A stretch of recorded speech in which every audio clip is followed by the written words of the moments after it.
Real अपने दोनों बच्चों को सुलाकर जल्दी-जल्दी काम निपटा रही थी। ट्विन्स बच्चे और वर्क फ्रॉम होम। साथ में आज लक्ष्मी भी नहीं आई थी। उसने फटाफट ऑफिस का काम पूरा किया, मैनेजर को सबमिट किया और फिर रसोई में पहुंच गई। भूख के मारे बुरा हाल था। पूरा लंच बनाने की ताकत भी नहीं थी और पेशेंस भी। उसने अपने लिए नूडल्स तैयार किए कि ऑफिस से कॉल आ गई। मैनेजर को कुछ चेंज चाहिए थे फाइल में। मन मारकर उसने मैनेजर के बताए बदलाव करने शुरू कर दिए। तभी मिंकू उठ गया। मम्मी, उसने आवाज़ लगाई तो प्रियल भागकर उसे उठा लाई। क्योंकि उसकी आवाज़ से पिंकी उठ जाती तो काम के साथ साथ दोनों को संभालना मुश्किल पड़ता। मिंकू के कुछ खिलौने उसके आगे डालकर प्रियल फिर से ऑफिस कॉल पर बिजी हो गई। मिंकू कुछ मिनट तो खिलौने में लगा रहा, फिर कुछ देर में ही बोर होने लगा। मम्मी का लैपटॉप कीबोर्ड उसे बहुत लुभाता था। उसने पास जाकर प्रियल का पजामा खींचना शुरू कर दिया। मम्मी मम्मी प्लीज़, अपनी तोतली जुबान में वो प्लीज़ कह रहा था, जिससे प्रियल उसे गोद में उठाकर कीबोर्ड तक पहुंचा दे। प्रियल की मैनेजर से बात चल रही थी। उसने मिंकू को दूर जाकर खेलने का इशारा किया, पर वो प्रियल को छोड़ ही नहीं रहा था। पिंकी भी उठी होती है तो दोनों आपस में खेल लेते हैं, पर वो अभी सो रही है। प्रियल ने एक दो खिलौने और निकाले और मिंकू को देने की कोशिश की, पर मिंकू उसकी गोद में घुसकर बैठ गया। प्रियल को बस थोड़ी देर का ही काम था, पर मिंकू उसे करने ही नहीं दे रहा था। 2 बार उसने लैपटॉप पर हाथ मारा और पूरा पैसेज डिलीट हो गया। मिंकू! अब प्रियल का गुस्सा चिड़चिड़ाहट में बदलने लगा। उसने मिंकू को उतारा और जल्दी से पैसेज वापस टाइप करने लगी। मम्मी, भुक्कू लगी है। मिंकू अब कुर्सी पकड़कर खड़ा था और अपने नन्हे-नन्हे मोती से चमकते 2 दांत दिखाकर मुस्कुरा रहा था। ओह! अब प्रियल को अपने गुस्से का पश्चाताप होने लगा। मेरा बेबी, मम्मी 2 मिनट में काम ख़त्म कर ले, फिर आपको लंच करा देगी, ओके? प्रियल ने गर्दन हिलाते हुए कहा तो मिंकू ने भी बड़ी समझदारी से गर्दन हिला दी और जैसे सब समझ गया हो, वो खिलौने लेकर प्रियल से दूर चला गया। प्रियल निश्चिंत होकर काम समेटने लगी। धड़ाम! रसोई से बहुत तेज कुछ गिरने की आवाज़ आई और प्रियल सब छोड़कर भागी। रसोई के अंदर का दृश्य देखकर प्रियल यही समझ में नहीं आया कि वो हंसे या रोए। मुड़ा खिसकाकर मिंकू स्लैब के सहारे काउंटर की तरफ चढ़ गया था और कुछ खाने के चक्कर में उसने पूरा सॉसपैन ज़मीन पर खींच लिया था। मिंकू फिर से ड्रॉज के सहारे उतरा और ज़मीन पर गिरी नूडल्स उठाकर खाने लगा। अभी प्रियल कुछ करती उससे पहले ही वो घूमकर बैठ गया और सीधा चॉकलेट सॉस की शीशी पर धम हो गया। उसने पहले चॉकलेट सॉस उठाकर चाटी और फिर नूडल्स भी उठाकर खाने लगा। तभी उसकी निगाह प्रियल पर पड़ी और अपनी वही मनमोहक मुस्कान दिखाकर उसने हाथ प्रियल की तरफ बढ़ा दिया। प्रियल भी सब भूलकर वहीं मिंकू के साथ नूडल्स खाने लगी। फर्नांडिस मैम जब स्कूल के रिसेप्शन एरिया में दाखिल हुई तो वहाँ चल रही खुसुर-पुसुर कुछ हल्की पड़ गई, पर उनके कानों में बात पड़ चुकी थी। लगता तो शक्ल से कितना शरीफ है, पर हरकतें देखी? नचिका की शक्ल देखी आज, बेचारी कितनी तकलीफ में है। उन्हें पता था यहाँ बात विनायक की हो रही थी, उनके स्कूल का हेड बॉय। आज तक उसके खिलाफ एक भी कंप्लेंट नहीं आई थी, ना कभी टीचर से, ना कभी स्टूडेंट से और ना ही किसी और कर्मचारी से। पर पिछले 2-3 दिन से स्कूल में अफवाह फैली हुई थी कि विनायक ने नचिका नाम की एक लड़की के साथ कुछ बदतमीजी की थी, जिसकी वजह से वो स्कूल नहीं आ रही थी। दीदी, ज़रूरी नहीं हर बार लड़का ही गलत हो। आपने मेरा पक्ष सुने बिना ही सबके सामने मुझे थप्पड़ लगा दिया। विनीता ने मुझ पर झूठा इल्ज़ाम लगाया था। क्यों, ये नहीं पता, पर एक बार आप सच जानने की कोशिश तो करती। आपने एक बार भी अपने भाई का विश्वास नहीं किया। अतीत में मार्टिन के कहे शब्द आज मैम के कानों में बार बार बज रहे थे। विनायक को ऑफिस में बुलाया और खुद स्कूल की सीसीटीवी फुटेज देखने में लग गई मैम। प्रिंसिपल के ऑफिस में घुसते इससे पहले विनायक को कभी इतनी झिझक महसूस नहीं हुई थी। कांपते कदमों से अंदर पहुंचा तो फर्नांडिस मैम हमेशा की तरह मुस्कुराते हुए बोली, स्वागत है मेरे बच्चे, आओ बैठो। विनायक को इतने प्यार और अपनेपन की उम्मीद नहीं थी। पिछले 3-4 दिन से सभी की आंखों में अपने लिए हिराकत और नाराज़गी देखकर वो खुद शर्म महसूस कर रहा था। एकाएक वो फूट फूट कर रोने लगा। मैम उठी और उसकी पीठ सहलाई और फिर पानी देते हुए उसे सांत्वना देने लगी। विनायक बेटा, पिछले कुछ दिनों से स्कूल में जो अफवाह फैली हुई है वो तुमने भी सुनी होगी। जी, संक्षिप्त उत्तर आया। तुम मुझे सच बताना चाहोगे? मैम ने सीधा प्रश्न किया। मेरे सच पर आप विश्वास करेंगी मैम? क्योंकि अमूमन तो ऐसे मामलों में बिना किसी जगह के लड़के को ही दोषी मान लिया जाता है। विनायक के इस सवाल ने मैम को फिर इसी कटघरे में खड़ा कर दिया। विनायक की आंखों में वही दर्द और वही लाचारी थी जो 10-12 साल पहले वो मार्टिन की आंखों में देख चुकी थी। विनायक का पक्ष सुनकर वो उसे वहीं बैठने का बोलकर बाहर निकल गई। कुछ बहुत ज़रूरी काम उन्हें आज ही करने थे। नचिका के घर फ़ोन करवाया, उसके पेरेंट्स को बुलाना ज़रूरी था। मैम, विनायक के पेरेंट्स, कोऑर्डिनेटर जी ने हिचकते हुए पूछा। उन्हें बुलाने की ज़रूरत नहीं पड़ेगी, फर्नांडिस मैम ने सहजता से कहा तो सर भी सिर खुजलाने लगे। मैम ने नचिका और उसकी सभी दोस्तों को भी अपने ऑफिस में आने का बुलावा भेजा और ख़ुद वापस अंदर चली गई। थोड़ी देर में ही नचिका के माता पिता, नचिका और उसकी दोस्त, स्कूल का मैनेजमेंट और विनायक सभी लोग प्रिंसिपल ऑफिस में आ गए। नचिका अपने पेरेंट्स को देखकर काफ़ी असहज हो गई थी। फर्नांडिस मैम सबसे पहले नचिका के पेरेंट्स की तरफ मुखातिब हुई। आज नचिका 3 दिन बाद स्कूल आई है। क्या आप बता सकते हैं कि उसने ये छुट्टी क्यों ली? वो पेट में दर्द था उसे मैम, मम्मी ने जवाब दिया। पर स्कूल में तो कुछ अलग ही अफवाह थी मैडम। क्यों नचिका, आपने मम्मी को भी नहीं बताया? मैम का प्रश्न सुनकर नचिका का चेहरा काला पड़ गया। जी, वो बगलें झाँक रही थी। पेरेंट्स के सामने क्या कहे, उसे समझ नहीं आ रहा था। बच्चे बाहर वालों के सामने कितना भी स्मार्ट बनकर झूठ बोल लें, पर पेरेंट्स के सामने अक्सर गच्चा खा जाते हैं। मैम का दांव सही बैठा था। उन्होंने सहजता से नचिका को समझाया। बेटा, स्कूल में हुए किसी भी तरह के मेंटल या फिजिकल हरासमेंट के बारे में आपको कम से कम एक टीचर को तो बताना ही चाहिए। अपने स्कूल में तो इसका अलग डिपार्टमेंट भी है। चलो, स्कूल में आप हिचक रही थी तो आपने घर जाकर अपने पेरेंट्स या मम्मी को भी नहीं बताया?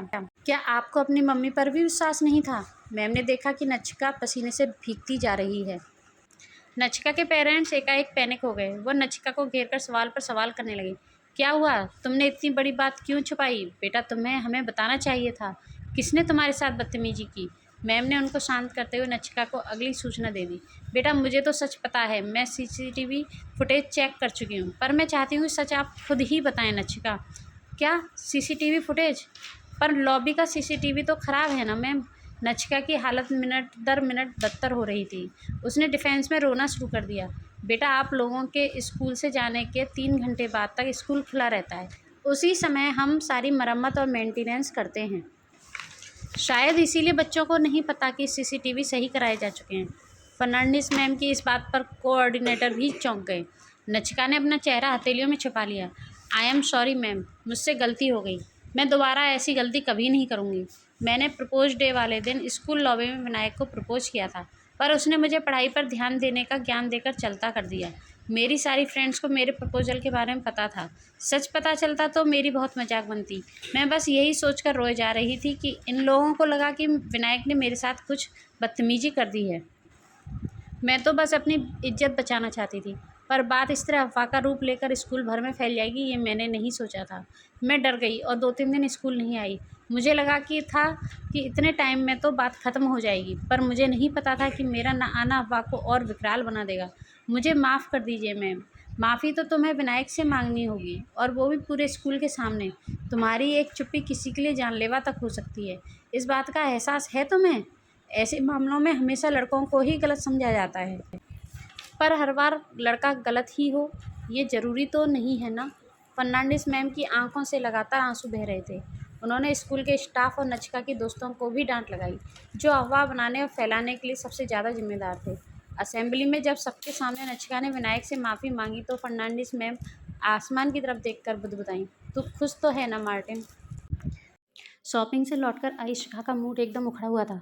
प्रतीक समझ नहीं पा रहा था कि पूरे टाइम मनमानी करने के बावजूद भी शिखा किस बात पर नाराज़ हो गई है। चाय ऑफ़र करने पर भी जब सीधा जवाब नहीं मिला तो प्रतीक झुंझला गया। यार, अब क्या हुआ है? मेरी समझ से बाहर है। पैर पटक कर अंदर जाते प्रतीक को देखकर शिखा ने गहरी सांस छोड़ी और धीरे से बुदबुदाई, यही तो मलाल है, काश तुम समझ पाते। दरअसल एक ब्रांडेड शोरूम पर शिखा को एक ड्रेस बहुत पसंद आ रही थी। ट्राई करके देखी तो फिटिंग भी ऐसी आई जैसे उसके नाप से तैयार की गई हो। प्रतीक ने फ़ौरन खरीदने को कहा तो शिखा ने महंगी बहुत है कहकर वापस रख दी। अब बस इसी बात पर शिखा नाराज़ है। उसके हिसाब से प्रतीक उसके इमोशंस को समझा ही नहीं।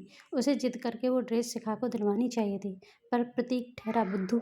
वो ना तो तब समझा और ना ही अब समझ पा रहा था। 3-4 दिन बाद बात आई गई हो गई। शिखा के एक फ्रेंड के घर हाउस वार्मिंग पार्टी थी। दोनों वहाँ अच्छे से एंजॉय कर रहे थे कि एकाएक शिखा फिर नाराज़ हो गई। उसने प्रतीक को घर वापस चलने का इशारा किया और रास्ते भर भी मुंह फुलाए बैठी रही। प्रतीक को लेडीज़ के मूड स्विंग्स के बारे में पता तो था, पर वो इतनी तीव्र गति से आते हैं वो अब महसूस कर पाता था। घर पहुंचकर भी जब शिखा मुंह फुलाए दूसरे कमरे में जाने लगी तो प्रतीक के लिए बर्दाश्त से बाहर हो गया। शिखा, मुझे तुम्हारे मूड स्विंग्स समझ नहीं आते। जो भी बात है खुलकर कहा करो। मैं ये साइलेंट बातें नहीं समझ सकता। यही तो अफसोस है प्रतीक कि तुम मुझे समझ ही नहीं पाते। उस दिन मॉल में भी वही गलती की तुमने और आज पार्टी में भी। बल्कि हमेशा हमेशा तुम सेम गलती करते हो प्रतीक और मेरा दिल दुखाते हो। शिखा ने रोना शुरू कर दिया। हे डोंट क्राई। ओके मैं बुद्धू हूँ, नासमझ हूँ, पर मैं सुधरना चाहता हूँ। तो अगर तुम मुझे मेरी गलती बता दोगी तो मैं आगे से ध्यान रखूँगा ना बेबी। प्रतीक उसे मनाता हुआ बोला। शेखर ने जब हमको स्वीट ऑफ़र की थी तो मैंने फॉर्मेलिटी के लिए मना कर दिया था, पर मेरा बहुत मन था वो टर्किश स्वीट खाने। You should insist me for that. तुम्हें मुझसे कहना चाहिए था कि बेबी थोड़ा सा ले लो, बहुत यम्मी है। शिखा सुबकते हुए अपनी शिकायत सुना रही थी और प्रतीक खुद को ठगा सा महसूस कर रहा था। अच्छा, और मॉल में भी मैंने ऐसा ही कुछ किया था क्या? प्रतीक अपना गुस्सा दबाता हुआ बोला। तुम्हें अभी भी रियलाइज़ नहीं हुआ?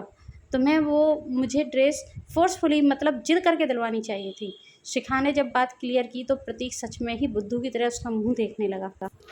ठीक है बाबा, मैं समझ गया कि तुम्हारी नाम है तुम्हारी हाँ छुपी होती है, तो मैं आगे से ध्यान रखूँगा। अब रोना बंद करो और चलो हम वो टर्किश स्वीट खरीद कर लाते हैं। प्रतीक ने झगड़ा ख़त्म करने को कहा और शिखा खिलखिलाकर उसके गले लग गई। अब ये हुई ना समझदारी वाली बात। I love you. 2 महीने हो गए थे उस परम ज्ञान की प्राप्ति हुए। सब कुछ बढ़िया ही चल रहा था कि उसकी एक सहकर्मी के घर पार्टी से लौटते हुए शिखा फिर मुँह फुलाकर बैठ गई। हे बेबी, अब क्या हुआ तुम्हें? आज तो मैंने तुम्हें इंसिस्ट करके वो केक खिलाया था ना। आज किस बात पर नाराज़ हो तुम? काश तुम समझ पाते। शिखा गहरी सांस छोड़ते हुए बोली। वो केक देखकर मुझे उल्टी जैसी फीलिंग आ रही थी। मुझे सच में वो केक खाना ही नहीं था, पर तुम मुझे समझ ही नहीं पाते। केक लेकर मेरे इतना पीछे पड़ गए कि मुझे वो जला हुआ केक खाना ही पड़ा। पता नहीं कब तुम मेरे इमोशंस को समझोगे प्रतीक। शिखा बड़बड़ाई जा रही थी और प्रतीक कार के साइड व्यू मिरर में अपना चेहरा देखकर सोच रहा था, बेटा तुम रह गए बुद्धू के बुद्धू। प्रखर स्कूल से आया और चुपचाप कमरे में घुसकर खुद को बंद कर लिया। नूतन को लगा कुछ गड़बड़ है। रोज़ तो स्कूल से आते ही उसका चहकना शुरू हो जाता था। आज सर ने ये बोला, फलां क्लास में आज 2 बच्चों की लड़ाई हो गई। कल की छुट्टी है। आज साहिल लंच में छोले लाया था। आज का टिफ़िन बहुत टेस्टी था। कल बहुत इम्पोर्टेंट टेस्ट है। और भी पता नहीं क्या क्या और कितनी बातें। पर आज का उसका व्यवहार नूतन को खटक रहा था। थोड़ी देर सो लेने के बाद जब प्रखर उठा तो नूतन ने उसका खाना थाली में सजाया और बड़ी मनोहार करके उसे खिलाने लगी। थोड़ी नानुकर के बाद प्रखर माँ के हाथ से खाना खाने लगा। इधर उधर की बातें करते हुए नूतन ने उसे खाना खिलाया और फिर प्यार से उसकी उदासी का कारण पूछा। पहले तो प्रखर आँख चुराने लगा, फिर एकाएक फूट फूट कर रोने लगा। मम्मी, आज साहिल का मुझसे झगड़ा हो गया। वो अंकित है ना, उसने पता नहीं क्या बोल दिया है साहिल से कि साहिल मेरी सुनने को तैयार ही नहीं है। आपको तो पता है ना कि साहिल मेरा बेस्ट फ्रेंड है। भाड़ में गया बेस्ट फ्रेंड। सबसे पहले तू रोना बंद कर।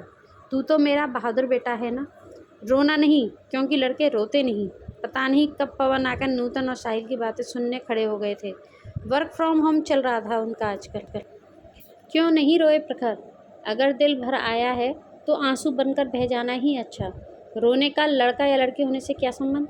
नूतन को पवन की दकियानुसी बात पसंद नहीं आई। पवन, क्यों नहीं है संबंध? रोना कमज़ोर और लाचार होने की निशानी है और ये सब लड़कियों को ही शोभा देता है। लड़के मजबूत और फौलादी होते हैं, वो आंसू नहीं गुस्सा दिखाते हैं। हाँ, आपका तो यही फ़लसफ़ा है। ना खुद आंसू बहाते हैं और ना ही किसी के बहते आंसू पहुँच पाते हैं, बल्कि आंसू और तकलीफ़ देखकर या तो पीठ फेर कर सो जाते हैं या तकिया उठाकर दूसरे कमरे में चले जाते हैं। नूतन गुस्से से काँपने लगी। पर सॉरी पतिदेव, मेरा बेटा रोएगा। जब वो खुद दर्द और तकलीफ़ में रोएगा तभी तो वो दूसरों के आंसू की कीमत समझेगा। जब वो खुद संवेदनशील बनेगा तभी तो वो किसी को अपने भाव समझा सकेगा। मेरा बेटा पत्थर दिल नहीं बनेगा, वो पत्थर दिल नहीं बनेगा। नूतन ने आज अपना दिल खोल कर रख दिया था पवन के सामने। पवन का सिर शर्म से झुक गया। उन्होंने एक बार हैरान बैठे प्रखर को देखा और फिर उसके आंसू पहुँचकर वापस स्टडी रूम में घुस गए। अब नूतन जैसे होश में आई। ये क्या अनर्थ हो गया? आज से पहले कभी उसने पवन से तेज़ आवाज़ में बात नहीं की थी। आज वो अपनी भावनाओं पर काबू नहीं रख पाई और फट पड़ी। मगर अब वो डरने लगी। उसका और पवन का रिश्ता बहुत ही औपचारिक सा था। वो पवन को हमेशा बहुत सम्मान देती थी और पवन हमेशा धीर गंभीर बने काम की ही बात करते थे उससे। वैसे तो वो कभी पवन के सामने रोती ही नहीं थी, पर अगर कभी अचानक वो उसे रोते या कराते देख भी लेते थे तो तकलीफ़ पूछने की बजाय बचकर निकल लेते थे वहाँ से। बस इसी बात से वो पवन से नाराज़ रहती थी। उसने चाय बनाई और पवन के स्टडी रूम में डरते हुए घुसी। वो सॉरी, मेरा ना दिमाग ख़राब हो गया था प्रखर के आंसू देखकर। मेरा इरादा बिल्कुल नहीं था आपका दिल दुखाने का। आप कोई बात ना दिल पर मत लेना। पवन ने नूतन की ओर पीट कर रखी थी। नूतन ने जैसे ही पवन की कुर्सी अपनी तरफ घुमाई, पवन का आंसुओं से भीगा चेहरा देखकर हैरान रह गई। आप रो रहे हो? हाँ, मैं रो रहा हूँ, और सिर्फ आज ही नहीं रो रहा, बहुत बार रोता हूँ, पर यहीं छुपकर रोता हूँ, स्टडी में बैठकर। डरता हूँ कहीं मेरे आंसू कोई देख ना ले। क्या करूँ, बचपन से यही तो सुना मैंने, मर्द को दर्द नहीं होता। लड़की है क्या जो आंसू बहा रहा है? लड़के रोते नहीं, रुलाते हैं। लड़के लाचारी नहीं, गुस्सा दिखाते हैं। इन्हीं बातों का कुछ ऐसा असर हुआ दिल पर कि मैं पत्थर ही बन गया। पवन आज अपने आंसू छुपाने की बजाय खुलकर दिखा रहे थे। नूतन ने कभी पवन को इतना दयनीय नहीं देखा था। उसे लगा उसकी बातों से पवन आहत हो गए हैं। सॉरी जी, मेरा इरादा आपको दुख पहुंचाना नहीं था। आप पत्थर दिल नहीं हो, आप तो बहुत अच्छे हैं। नहीं नूतन, तुमने मेरा दिल नहीं दुखाया है, बल्कि मुझे सच का आईना दिखाया है। आज से मैं भी अपने आंसू नहीं छुपाऊंगा, और प्रखर को भी नहीं सिखाऊंगा। और अब से तुम्हें रोते या तकलीफ में देखकर मैं मुंह नहीं छुपाऊंगा, बल्कि तुम्हारा सहारा बनूंगा और तुम्हें संभालने की कोशिश भी करूंगा। पवन की बात सुनकर नूतन उसके गले लग गई। पवन ने अपने आंसू पोंछते हुए दरवाजे के पीछे खड़े प्रखर को भी अंदर बुला लिया, और तीनों लोग एक दूसरे को भावनात्मक संबल देने लगे। तो फ्रेंड्स, आपको ये छोटी सी कहानी कैसी लगी? अगर आपको पसंद आई हो तो उसे लाइक शेयर ज़रूर करें। हमारे चैनल को सब्सक्राइब कर लें, बेल आइकन प्रेस कर लें, जिससे कि आपको आने वाली न्यू स्टोरी का नोटिफिकेशन मिल सके। Thank you.